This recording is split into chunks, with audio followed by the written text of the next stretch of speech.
Bonjour et bienvenue sur le podcast Merci Docteur, le premier comprimé qui s'écoute. Votre podcast dédié aux pathologies digestives. Ces derniers temps, on voit beaucoup le terme SIBO sur les réseaux sociaux, surtout depuis la parution d'un livre, À fleur de paix, qui a été écrit par une journaliste et blogueuse qui raconte son histoire personnelle de patiente. C'est vrai qu'il y a beaucoup d'idées qui circulent sur cette pathologie et avec le docteur William Berryby, nous allons vous éclairer d'une façon simple, comme toujours, et vous apporter une analyse scientifique de ce fameux SIBO.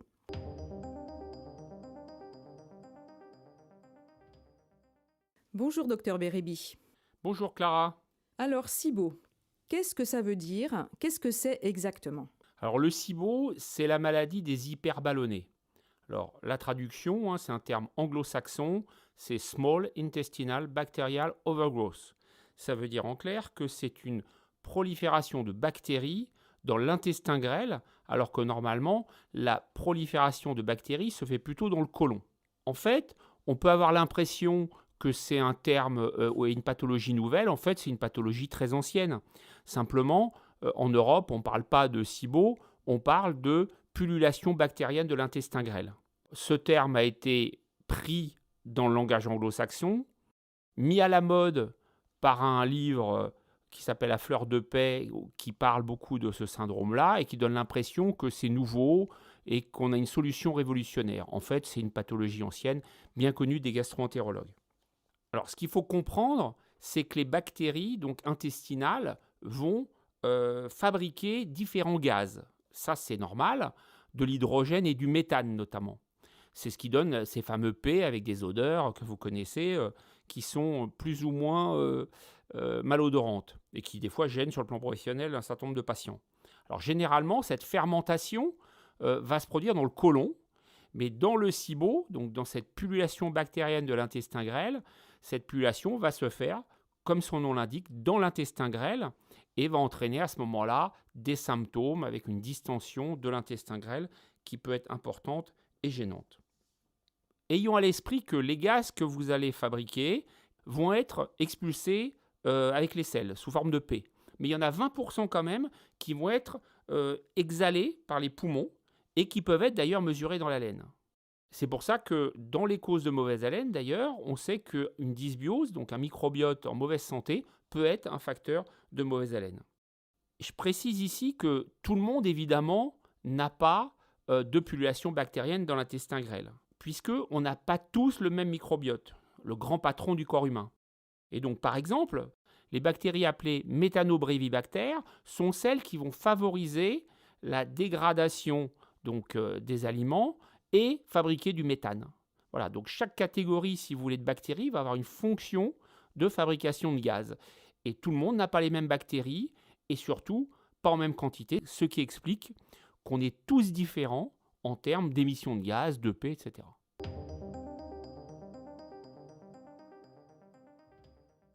Ma première question concerne la fréquence du SIBO. Est-ce que c'est si fréquent que ça? Alors, la prévalence réelle du SIBO dans le grand public est inconnue. Il faut être clair, donc il ne faut pas faire croire que c'est très fréquent, que toute personne qui est ballonnée a un SIBO. On a tendance à voir ça sur les réseaux sociaux et c'est erroné. Ce qui est certain, par contre, c'est que le SIBO est probablement sous-diagnostiqué pour plusieurs raisons. La première, parce que des patients peuvent ne pas avoir accès à des soins un peu spécialisés ou très spécialisés pour faire le diagnostic de SIBO. Première raison. Deuxième raison, le SIBO, dans la majorité des cas, va se présenter par des symptômes non spécifiques. C'est-à-dire que le patient ou la patiente va avoir des ballonnements, va avoir des flatulences, donc des paix, et va avoir des douleurs abdominales. Donc quelque chose qui peut s'assimiler tout à fait au syndrome de l'intestin irritable. Et puis, autre particularité, le SIBO, des fois, n'est pas diagnostiqué parce que les symptômes du patient vont être attribués à la pathologie responsable du SIBO. On va y revenir tout à l'heure, puisqu'il y a plusieurs situations qui favorisent le développement du SIBO. Alors, si on veut quand même donner des chiffres, il y a certaines études sur un petit groupe de patients cliniquement en bonne santé chez qui on a fait des tests et il s'est avéré qu'ils avaient des résultats compatibles avec un SIBO dans 2,5 à 22% des cas. Donc vous voyez l'échelle, un facteur 10, c'est vous dire le flou réels qui existent sur la prévalence, donc la fréquence de cette pathologie dans la population. Et ce fameux SIBO, est-ce qu'il peut survenir chez tout le monde ? Alors non, ça ne survient pas chez tout le monde. Il y a 2 situations principales. Il faut le dire parce que ce n'est pas bien expliqué souvent, c'est que le SIBO peut être associé à un certain nombre de pathologies, de maladies causales, sous-jacentes. Par exemple, si vous avez une anomalie anatomique dans votre intestin, donc un rétrécissement par exemple, alors exemple de rétrécissement, la maladie de Crohn.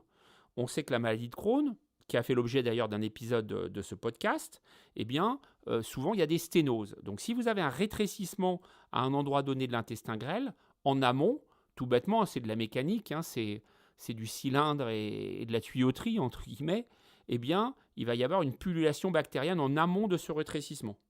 Donc première situation tout à fait classique.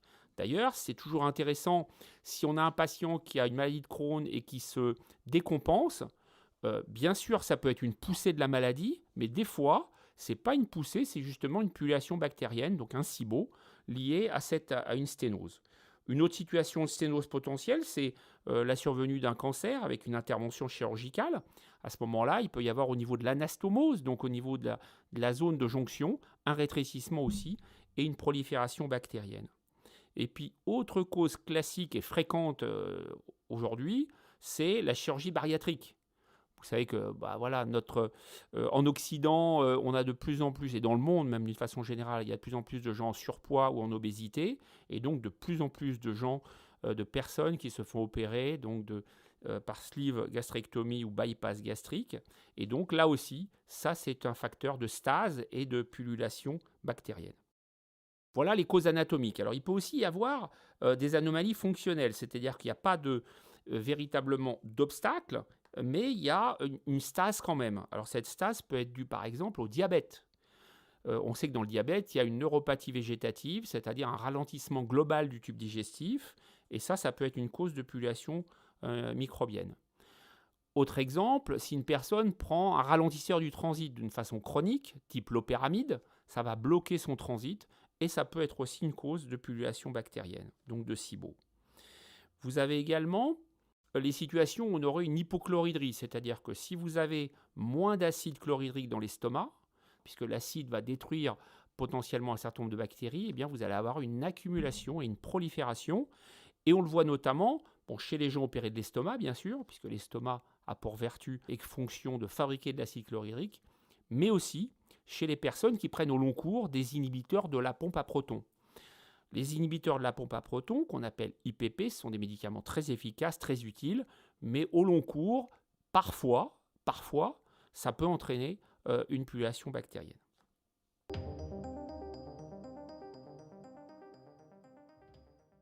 Vous venez de nous expliquer que le SIBO était associé à un certain nombre de pathologies, mais est-ce qu'il peut aussi survenir isolément ? Oui, tout à fait, c'est possible aussi. Quand quelqu'un a un SIBO ou une suspicion de SIBO, on va poser les questions à l'interrogatoire sur les pathologies que je viens d'évoquer. Mais aussi, on peut avoir cette situation en cas de dysbiose. La dysbiose, je vous le rappelle, c'est le déséquilibre de notre microbiote intestinal, le grand patron du corps humain, comme je l'appelle.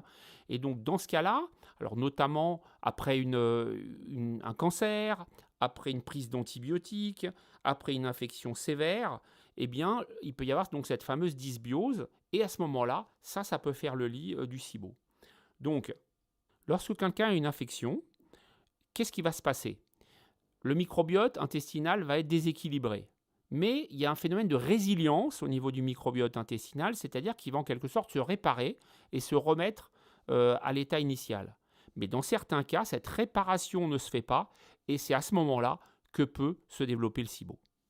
D'ailleurs, si on prend une pathologie relativement voisine, qui est donc le syndrome de l'intestin irritable, on sait que le syndrome de l'intestin irritable se développe souvent après une infection digestive bactérienne.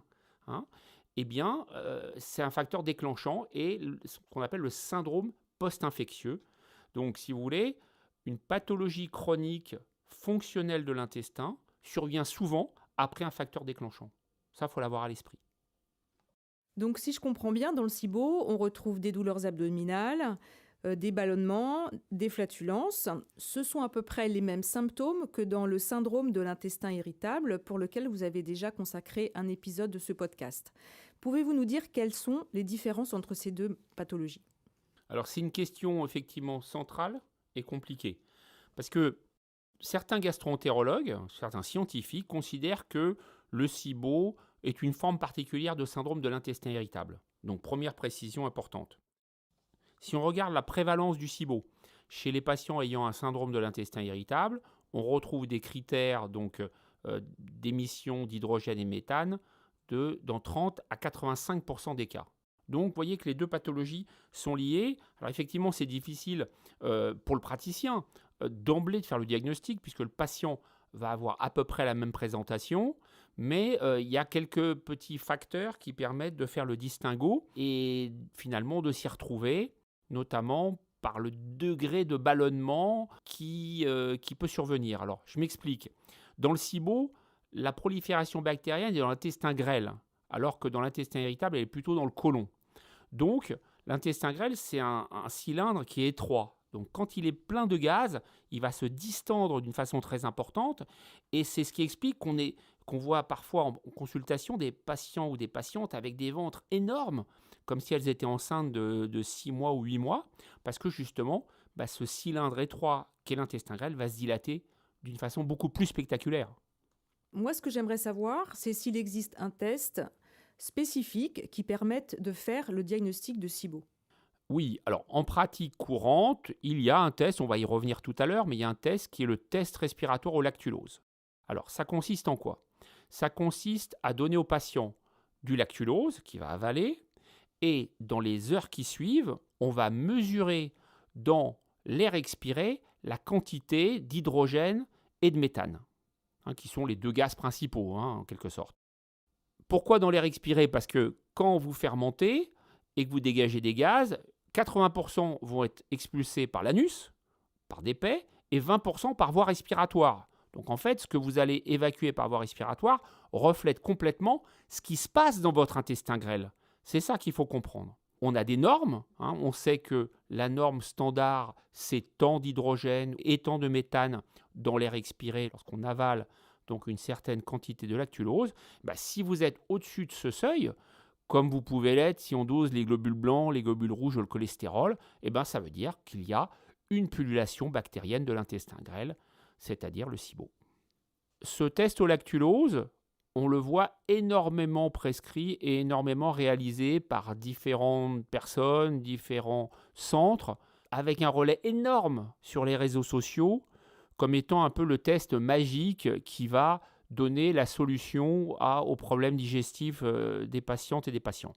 Alors en fait, c'est loin d'être aussi formidable que ça. Pourquoi ? Premièrement, parce que le test coûte cher. C'est plusieurs centaines d'euros. C'est pas remboursé par la sécurité sociale. Donc, c'est évidemment pas à la portée de tout le monde. La deuxième raison, c'est que ce test n'est pas standardisé.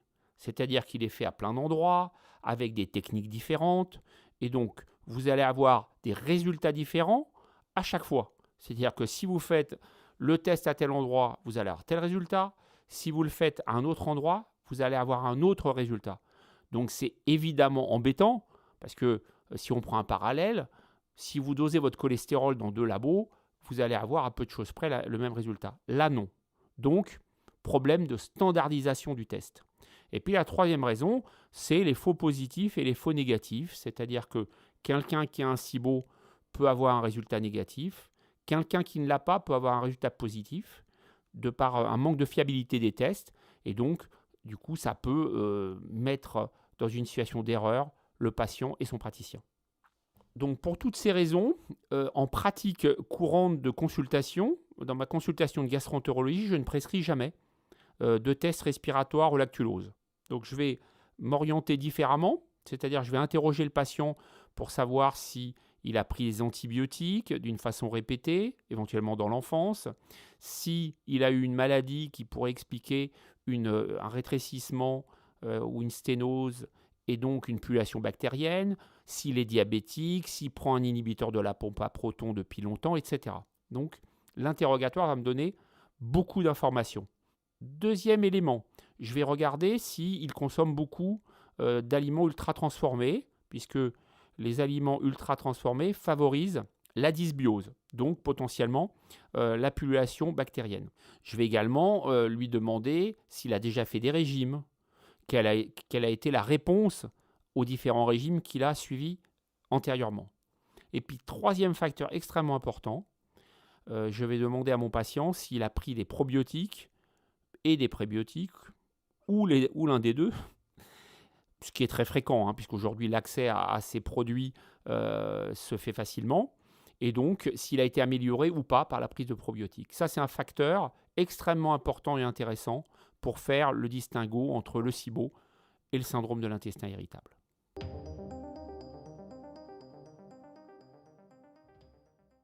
Et alors, après avoir posé le diagnostic de SIBO, quel est le traitement que vous proposez à vos patients ?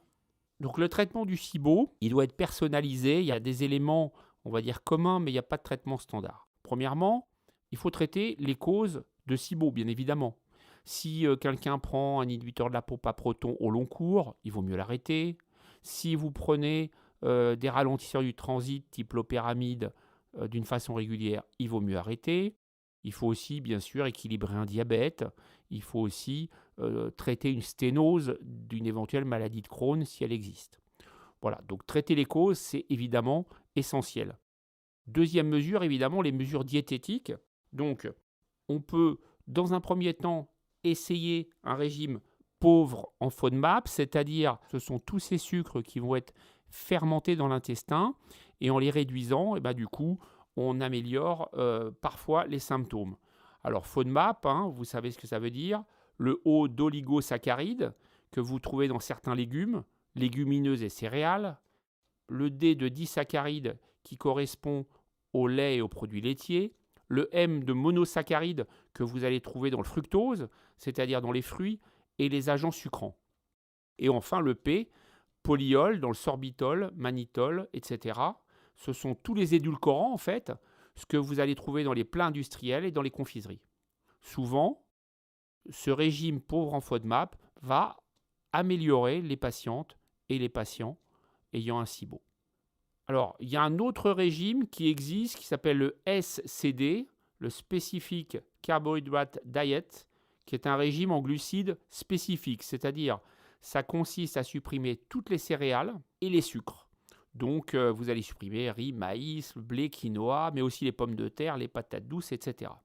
En synthèse, ce qui va être bien supporté par la patiente ou le patient ayant un SIBO, ça va être les protéines animales et les légumes qui ne fermentent pas trop, en sachant qu'on est tous différents, bien évidemment, et tout le monde ne va pas avoir le même spectre de légumes. Certains vont être plus sensibles à tel ou tel légume.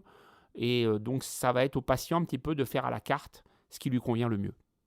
Troisième chose importante, à mon sens, c'est de traiter les symptômes, parce que avant tout, le patient, il va se plaindre de douleurs, de ballonnements, de flatulences. Donc, il faut l'aider sur ce plan-là. On va lui donner donc des antispasmodiques. On va lui donner également des produits qui vont absorber les gaz et réduire les ballonnements. Moi, j'utilise beaucoup le charbon végétal activé et l'amande poivrée, qui ont tous les deux une efficacité très intéressante sur les ballonnements, aussi bien dans le SIBO que dans le syndrome de l'intestin irritable.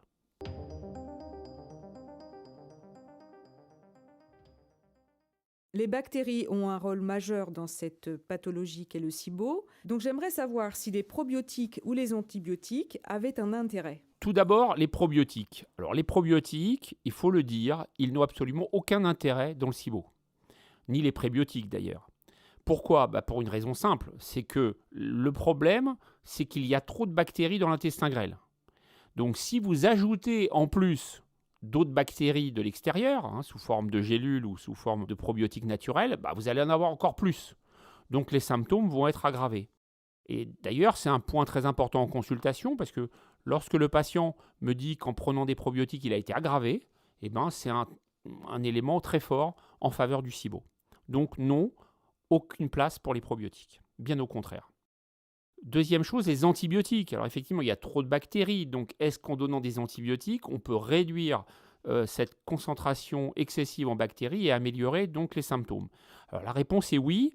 on peut utiliser 2 antibiotiques principalement, le métronidazole, qui est un antibiotique utilisé contre les bacilles gram-négatifs et donc qui a un intérêt en particulier dans tout ce qui est sténose, donc un rétrécissement dans le cadre d'une maladie de Crohn ou après une intervention bariatrique ou après une intervention sur le côlon, et bien là, ça peut stériliser en quelque sorte cette zone.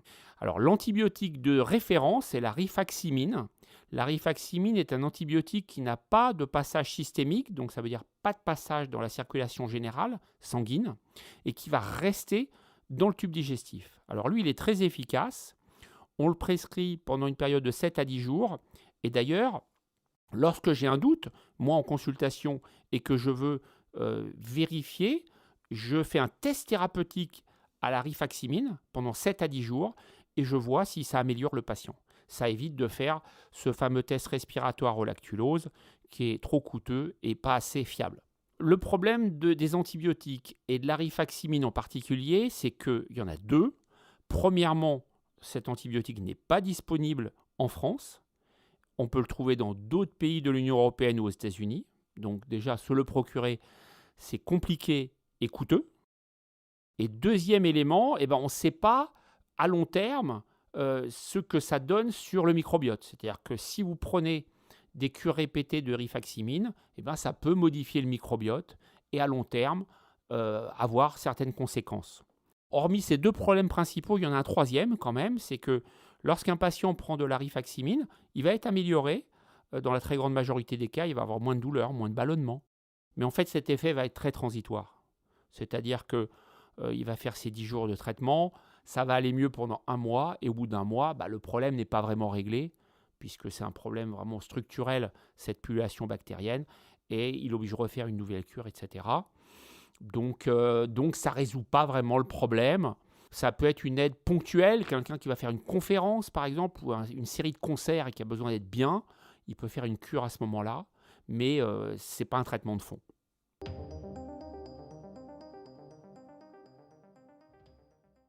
Donc en préparant cette émission, j'ai vu sur Internet que certaines personnes qui ne sont pas médecins préconisent des lavements de probiotiques. Quel est votre avis ?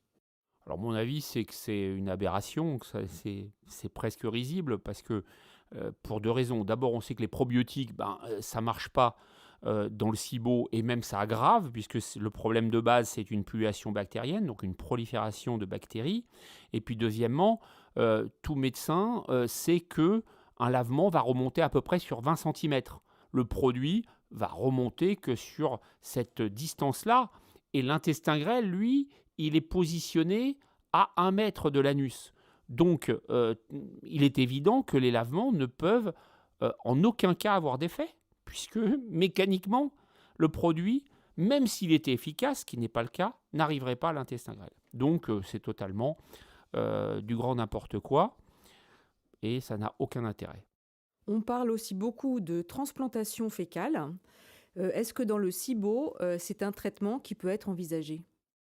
Non, la transplantation fécale n'est absolument pas une possibilité thérapeutique dans le SIBO.